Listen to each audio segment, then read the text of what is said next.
Dr. Leocadio Rodriguez Mañas, Director of the Global Aging Research Network of the International Association for Gerontology and Geriatrics. It is my great pleasure to introduce to all of you this set of webinars focused on the benefits and prescription of physical exercise in older people, jointly to other sponsors, including the Public University of Navarra, the Spanish CIBER on Frailty and Healthy Aging, and the Regional Health Service of Madrid.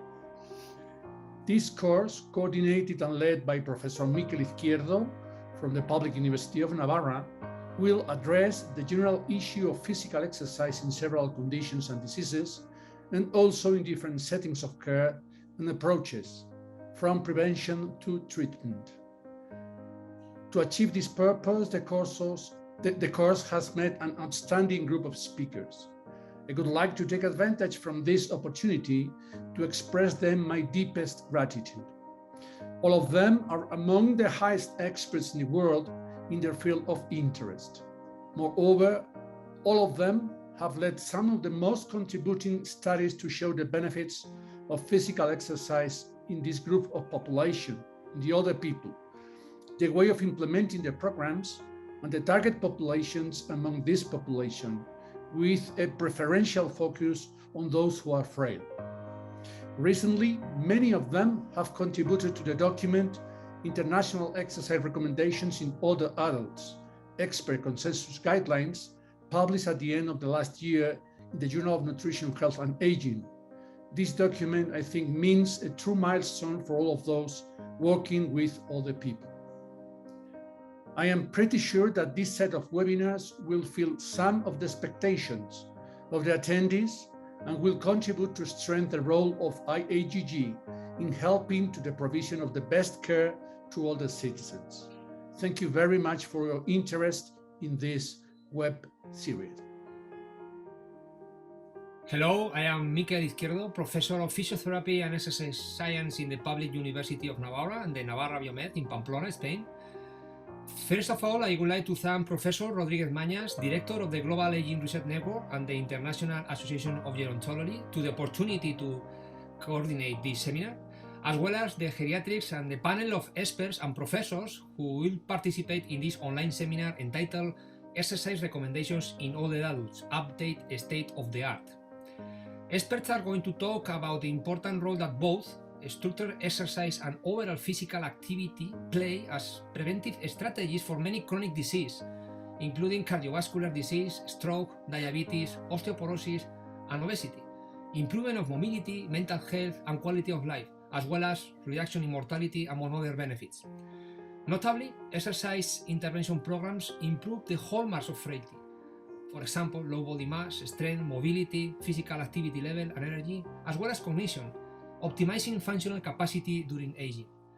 They also highlight in the manuscript that the role of the exercise in the prevention of disease and the management of several age-related disease and conditions is increasingly evident, including syndromes for which the benefit of pharmacological treatment is controversial. Despite its multiple benefits, exercise is not fully integrated into geriatric medicine practice. It is still absent from the core training of most geriatricians and other healthcare professionals. Also remark that in an area of complex regenerative medicine, when some scientists are even considering the expansion of human life well beyond its known limits, we must not forget the simple and important messages. Exercise is not just for children and younger adults. People of advanced age can adapt to exercise and deserve to benefit from it. In this regard, we will give you a quick look on the recent international expert consensus guidelines of exercise recommendation in older adults, and finally we will focus on BB-Frail multi-component exercise program.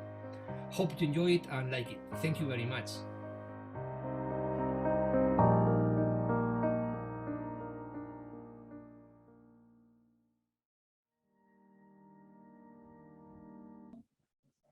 Professor Gustavo Duque is a geriatrician and a clinical and biomedical researcher with special interest in the mechanisms and treatment of osteoporosis, sarcopenia, and frailty in older persons.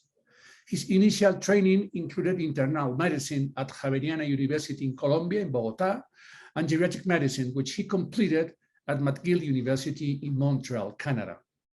Subsequently, he obtained his PhD at McGill University in 2003 with a thesis entitled Molecular Changes of the Aging Osteoblast under the supervision of Dr. Richard Kremer.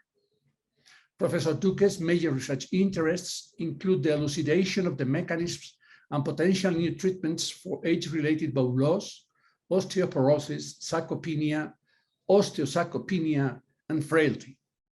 He's also looking after the effect of vitamin D, exercise, and proteins on bone and muscle mass. Currently, he is the chair of medicine and director of the Australian Institute for Musculoskeletal Science, the AIMSS, at the University of Melbourne and Western Health.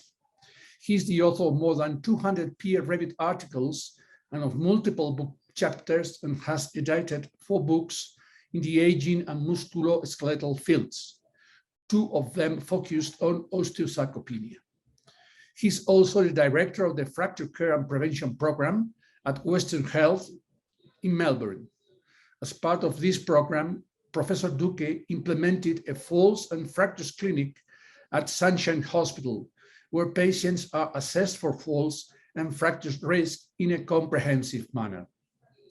The title of his talk is Effect of Exercise on Bone Health.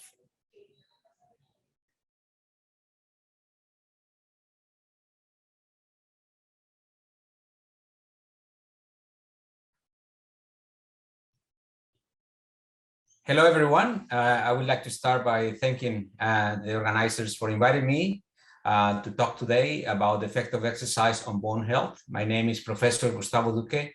I'm the chair of medicine and director of the Australian Institute for Musculoskeletal Science at Melbourne Medical School, University of Melbourne, and Western Health in Melbourne, Australia. So today we're going to talk about bone and exercise from 3 perspectives. We're going to start with a biological perspective, and then we will move into some clinical evidence on the effect of exercise on bone health. And finally, we are going to give some recommendations that have been validated worldwide in terms of how to prescribe and what exercise should be prescribed to our patients in order to maintain their bone. And I will also introduce a little bit a notion of the connection between bone and muscle. So let's start with a little bit of biology. I know that some of you are not familiar with the biology of bone, so I think it's important that we all understand very well how bone works, and also how bone responds to the stimulation from exercise. The bone is actually a very interesting tissue because it's a very active one. It's in constant turnover, which means that we are constantly replacing poor quality bone with better bone, a better, stronger bone that is able to resist the mechanical forces that we are exposed to every day. And it's also essential to understand that this is a very well coordinated process, and it's happening in multiple sites at the same time in our body. So here we are going to mention the key players in this that we call the bone turnover. So you will see here in the slide that we have the osteoblast, which is the bone forming cell. We have the osteoclast, which is a bone resorbing cell, or the cell that destroys the bone. We have the osteocytes, which you can see are embedded into the bone. Here in the figure, you can see the bone is in brown and the osteocytes are embedded inside that bone. And then we have new players in this story, which are the adipocytes, fat that infiltrates the bone.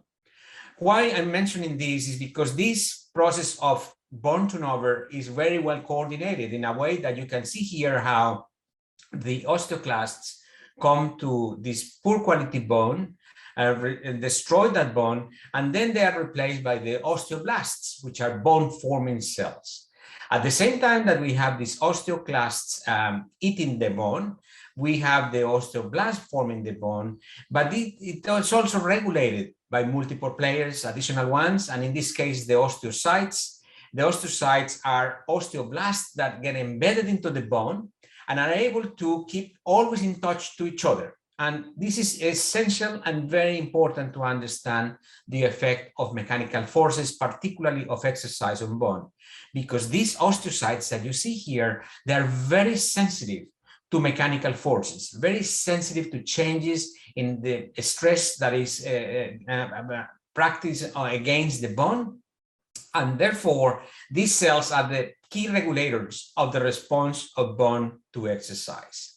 When we are, let's say, laying in bed for a couple of days, let's say we end up in a hospital and we have to spend 2 or 3 days laying in bed, the osteocytes lose that connection, lose that reaction to mechanical forces. So basically what they do is they start releasing factors that are negative to osteoblasts and inhibiting as a consequence, inhibiting bone formation. This is a very interesting process because the osteocytes need to be stimulated, need to be constantly activated.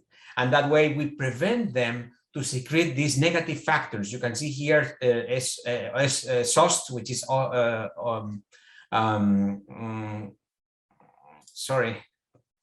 So this important for the activity and for the physical, for exercise to maintain these osteocytes stimulated in a positive manner, in a way that they don't secrete these negative factors, in this case, sclerostin, which is SOST, and DKK1, factors that are negative. They inhibit bone formation.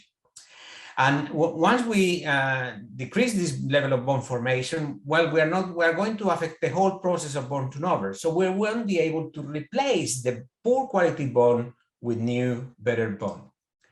And there is also a major progress in terms of understanding the role of fat, that fat that infiltrates the bones. This is independent of the other types of fat, independent of the body mass index, independent of obesity.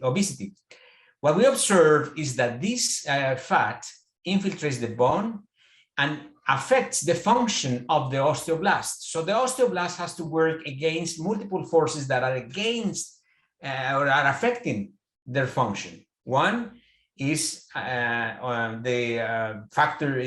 group of factors, like already mentioned, secreted by the osteocytes during immobility or lack of exercise, sedentarism, obesity as such.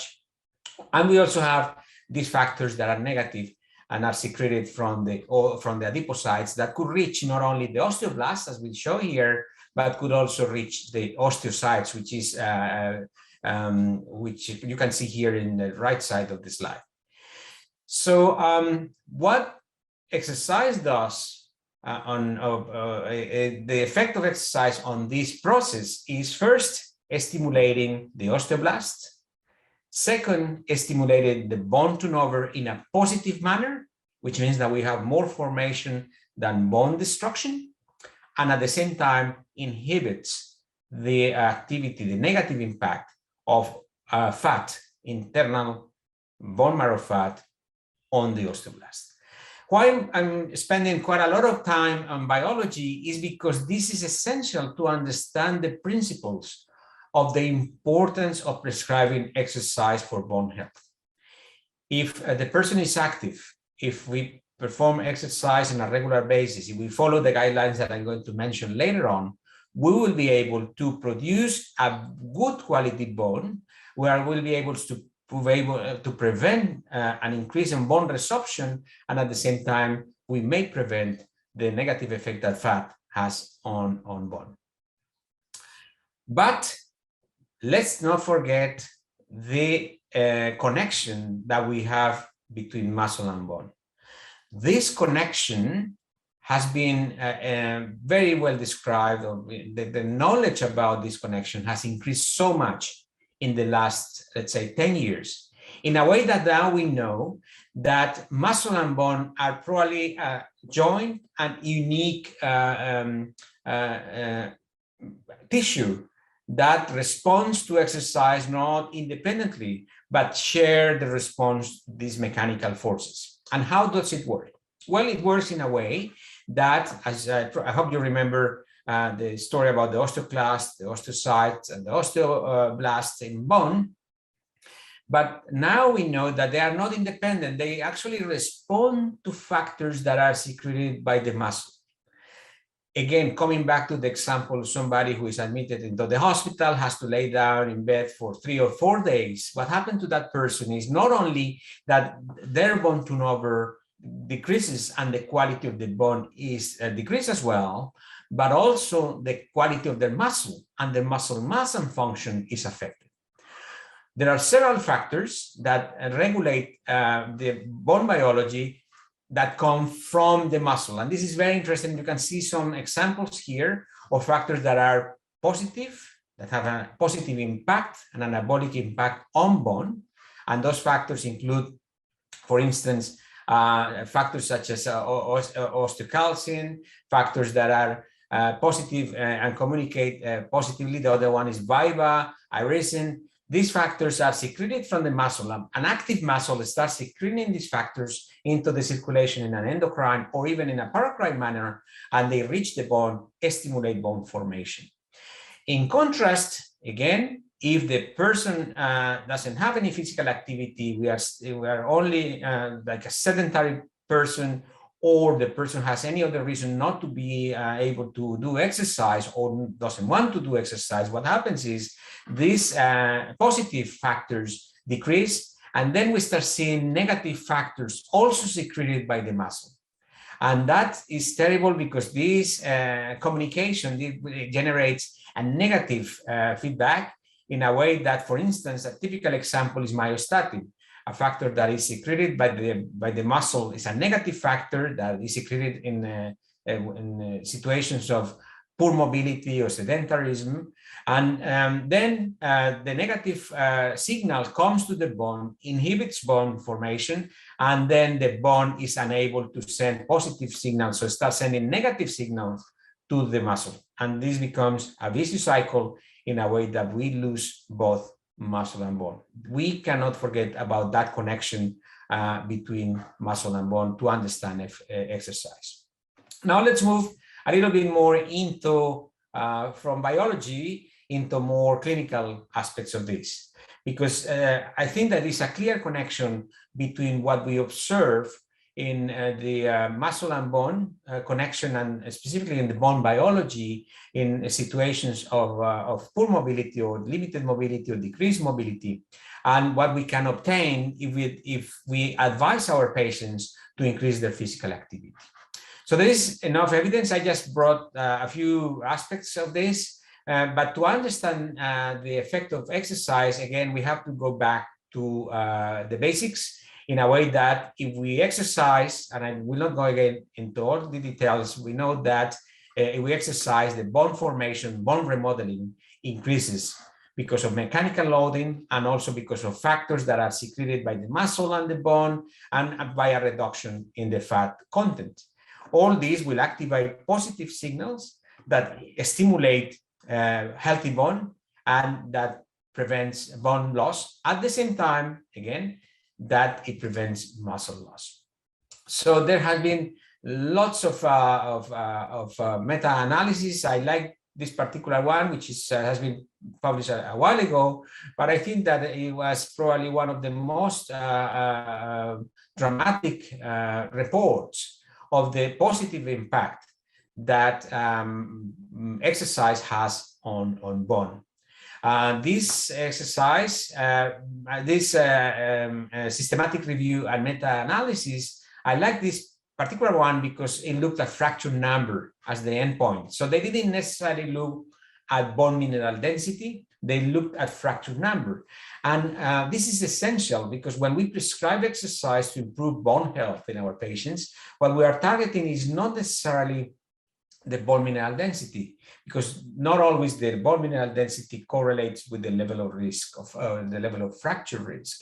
In this case, I think it's interesting because the report show a significant reduced risk of about 51% on overall fractures. And this is important because this is what we want to have as a target when we recommend our patients in terms of exercise. We want our patients who have osteoporosis, who have lost bone, they don't want to fracture. They probably don't understand very well whether bone mineral density is going to improve or not. Basically, what they don't want is to fracture, and we don't want them to fracture because of the consequences of fractures. So here is an example of a major impact that exercise has on fracture risk.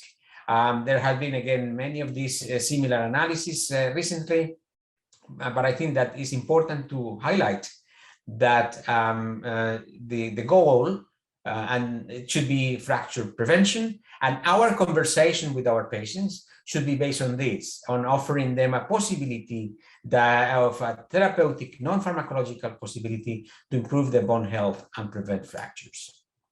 But at the same time, and coming back to the story of the connection between muscle and bone, and when both of them, bone and muscle, are lost, we call it osteosarcopenia, which is a very simple term to describe the combination between osteopenia, osteoporosis, which means bone loss, and sarcopenia, which means loss of muscle mass, function, and strength.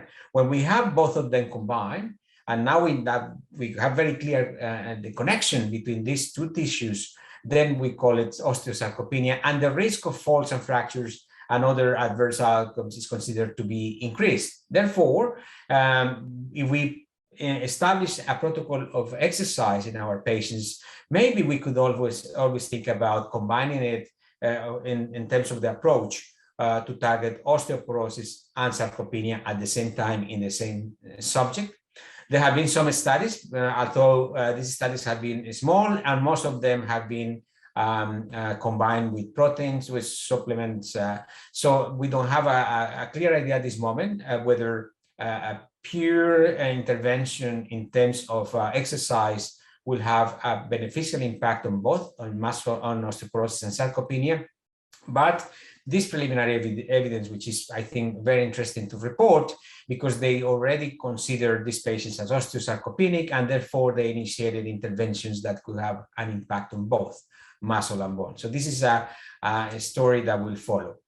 This is more or less a summary of the evidence, very general, because what I wanted to highlight here is, first, don't forget the bone and muscle connection. Second, if we are going to target osteoporosis and we are going to target osteopenia, we are going to target our patients' bone health, please don't forget also the muscle health component. And also because we know that the goal should be fracture prevention, not necessarily bone mineral density.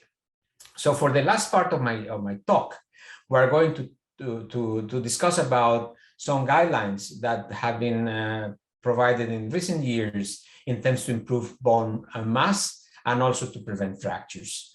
Again, with the main outcome here, consider a fracture reduction or a reduction on the risk of fracture in our patients. So in that sense, I am bringing this, and these are pictures obtained by Professor Rob Daly here in Melbourne. And why I'm showing this today is because sometimes we think that only the strength and resistance exercise will have an impact on bone, and that's not correct. Actually, balanced exercise, balanced training with increased intensity and progression, they have an impact. Those exercises have an impact on bone biology. Again, because it's not necessarily related or always related to the mechanical forces, it's also related with this connection, biochemical connection between the muscle and bone. So this is just to show you some of the strategies that we have here in Melbourne and implemented in a way that we can target the center of gravity, multisensory training, postural strategic training, and gait enhancement, that some people will think, oh, how these exercises have an impact on bone? Well, the response, again, comes from biology. These exercises improve the muscle tone, the muscle strength, and at the same time improve the bone quality. The other important thing is these exercises involve changes in position and changes in direction. And as I will mention later on in this talk, changing direction in the exercises has an impact, a beneficial impact on bone because the biology of bone is very particular. And I will mention that very soon. So this is an example of a protocol. Again, this is the protocol that was developed here by Professor Daly and includes several activities. One of them weight-bearing activities, resistance training, and high challenging balance. Again, highlighting the balance exercises. Frequency, we recommend between 4 and 7 times a week, but some of the protocols are different. Some of the recommendations and consensus are different. And I will not go into all the details of this, but it's important to realize that there are components that are essential. One is a combined balance and strength program. Second, appropriate regularity, appropriate frequency. At least twice a week, and increasing intensity and appropriate duration. These are probably the key components of any exercise program, and you will see in all these modules that you are going to have in the next few weeks. You will see that it's probably what we recommend in most of the exercise protocols. However, it doesn't always work well, and that's a little bit of concern, particularly in the most in the frail older population, and in this case, residents in aged care and nursing homes. We did this meta-analysis a while ago, and what we reported here was that definitely exercise has an impact on falls prevention in nursing home residents, but unfortunately, the evidence on fracture prevention was not that good. So definitely it has an impact on falls, but we didn't find any major impact on fractures. There are several ongoing studies. Fortunately, some of the studies in nursing homes are showing some kind of benefit, but there are some challenges in this type of studies. One is that the sample sizes should be large, which is sometimes difficult in this population. Second, adherence is a major issue in nursing home residents. And the other important component is that these patients are already at a very high risk of fracture. So preventing these episodes in this population is particularly tricky. Nevertheless, we have been able to demonstrate that at the same time that we improve bone quality in nursing home residents, we can also improve muscle quality. And this is a small study that we did in collaboration with the University of Queensland, where we were able to demonstrate that in a very small sample. And this is something that I wanted to mention is the particular characteristic, structural characteristics of bone. And that's why it's so important that we change the direction of the exercises if we want to target bone. This is because this is the trabecula, the bone trabecula. This is an osteoporotic bone. It's not a very nice bone. It's actually very weak. This is a hip that is going to break if we don't do anything about it. This is inside the bone. And you can see how there are trabeculae that go in one direction. There is another one that goes in a different direction. What happens with bone is that if we expose our patients to exercise and we expose them to the same exercise day after day, over and over again, what we're going to obtain sometimes, we're going to stimulate the osteocytes and inhibit the negative factors and stimulate the osteoblasts. But what we're going to have is that we're going to stimulate the osteoblasts and all the cells and bone formation in the same direction.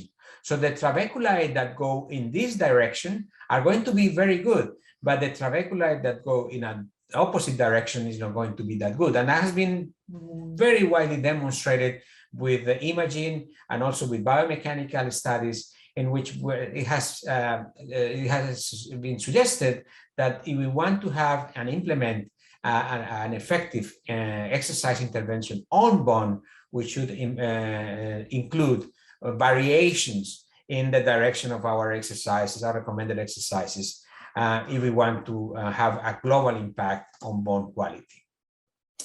Again, coming back to the guidelines, there are many guidelines. This is just a few of them. I just want to come back to the one that we developed in Australia from Sport Science Australia, where this is a nice summary recently published by Laura Giangregorio and Jane Coley in Lancet Diabetes and Endocrinology, where they summarize all the principles of the effect of exercise on bone health. I recommend this interesting review.